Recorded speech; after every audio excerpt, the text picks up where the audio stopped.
The 28-year-old suspect refused to pull over and immediately began driving with complete disregard for everyone around him.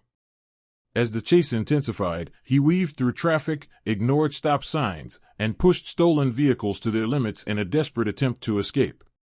But this was only the beginning. After crashing and abandoning one vehicle, the suspect found another way to keep the pursuit alive.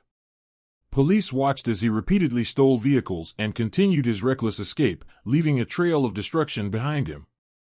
Then came a moment that seemed impossible. Following a major collision, the suspect jumped from an elevated freeway and landed on the roadway below. Most people would have been seriously injured or unable to continue. Instead, he got back on his feet and kept running.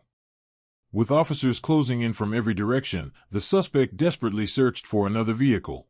Car is entering the tunnel. Left for the tunnel, or right for the tunnel.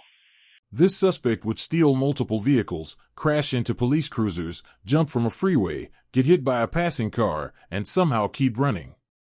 By the time this pursuit was over, officers across the Bay Area were struggling to believe what they had just witnessed.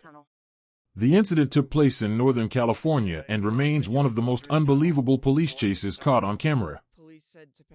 Incredibly, he managed to take a car from an unsuspecting driver and launched himself back into traffic once again. By now, the pursuit had become a dangerous game of chance.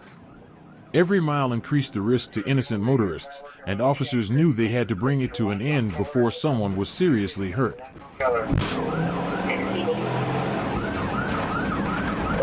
On Boulevard for Keller. Now what happens, they are getting back on westbound I-80.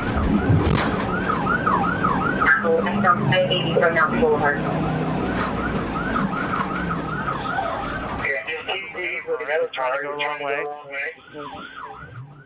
Just TC'd with another vehicle. Again, now he's running across the lanes of traffic, running to the south. Southbound across 580, Footbill. The chase finally came to a dramatic conclusion when the suspect crashed once more and attempted to flee on foot. This time, there would be no escape. Officers quickly surrounded him, ending an extraordinary pursuit that had crossed multiple cities and involved several stolen vehicles. In the end, despite every reckless move and every desperate attempt to get away, the suspect's luck finally ran out. The pursuit unfolded in the San Francisco Bay Area during the summer of 2020, when 28-year-old Victor Tepete launched a two-day crime spree that would make national headlines.